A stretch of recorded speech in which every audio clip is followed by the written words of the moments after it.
সকাল বন্ধুরা। আজ শুক্রবার, বেলা এখন 7টা বাজে। আমি তাড়াতাড়ি করে আগে রুটিগুলো তৈরি করে নিচ্ছি। শুক্রবারে সকালবেলা মেয়েটার প্রাইভেট থাকে আর রাতে ছেলেটার থাকে, তাই আমি তাড়াতাড়ি করে একটু রুটি তৈরি করে নিচ্ছি। বিয়ের পরে আমি একেবারে রুটি তৈরি করতে পারতাম না। আম্মাকে দেখতাম খুব সুন্দরভাবে গোল গোল করে রুটিগুলো তৈরি করতো। আমি দেখে শেখারও অনেক চেষ্টা করতাম, কিন্তু হতো না ভালো। এখন একটু আমি করতে পারি এই রুটিগুলো। সকাল থেকে সন্ধ্যা পর্যন্ত উঠলে মহিলাদের অনেক কাজ থাকে।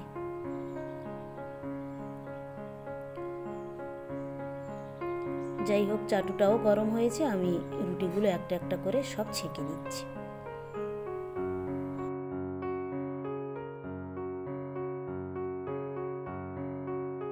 আমার কাছে সব থেকে কঠিন কাজ হলো এই রুটি করা। সকাল সন্ধ্যা দুবার রুটি করতে আমার একদম ভালো লাগে না, খুব অস্বস্তিকর মনে হয়। সব কাজ করতে তাও ভালো লাগে, কিন্তু এই রুটি করাটা আমার একদম পছন্দ নয়। এই রুটি ছেঁকাটাও আমি শিখেছিলাম আমার মেজো জার কাছ থেকে, এইভাবে করে।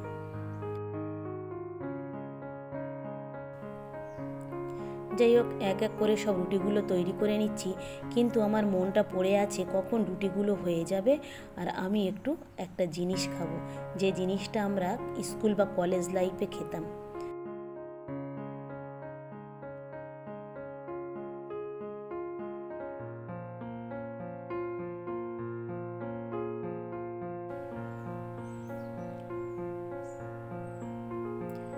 সবগুলো রুটি আমি এইভাবেই ছেঁকে নিয়েছি।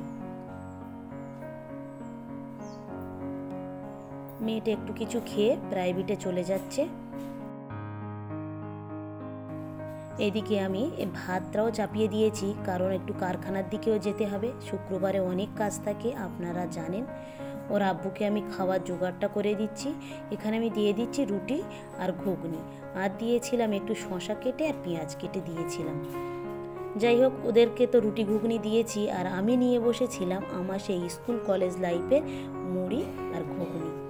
যখন কলেজ ছুটি হতো, আমরা প্রাইভেটে যাওয়ার জন্য কলেজ ছুটির পরে, তখন একটা দোকান থেকে আমরা একটা স্টিলের ছোট্ট থালায় করে আমাদেরকে মুড়ি আর ঘুগনি 5 টাকা দিয়ে বিক্রি হতো।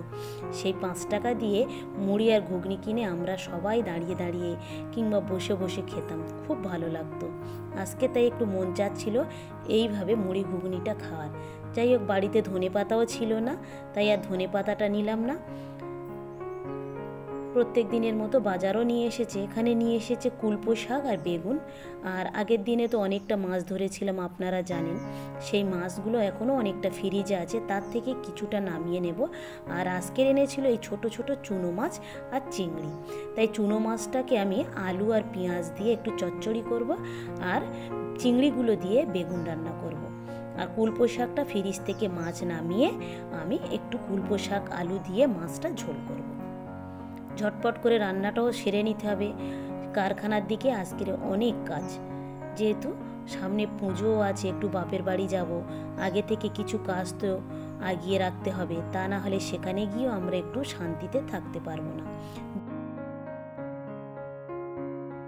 ছেলেমেয়েরা স্কুল যাবে বলে তাড়াতাড়ি করে আমি কয়েকটা বেগুনও ভেজেছিলাম, আর ওই মাছের মধ্যে থেকে ছোট ছোট দেখে কয়েকটা তেলাপিয়া মাছও আমি ভাজা করে নিয়েছি। আর আজকের মেনুতে ছিল আমাদের এইটাই।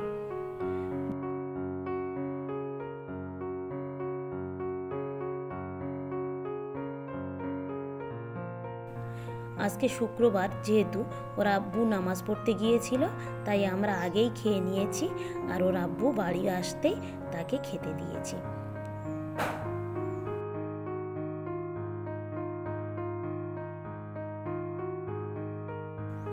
হাঁসের মাংসটা দিয়ে আগেই খাচ্ছে, তারপরে অন্য তরকারিগুলো খাবে। চলুন, ভিডিওটা তাহলে এখানেই শেষ করছি। ভালো থাকবেন, সুস্থ থাকবেন, আর ব্লগটি কেমন লাগলো অবশ্যই জানাবেন। ভালো লাগলে একটা সাবস্ক্রাইব করে দেবেন। দেখা হবে পরবর্তী ব্লগে।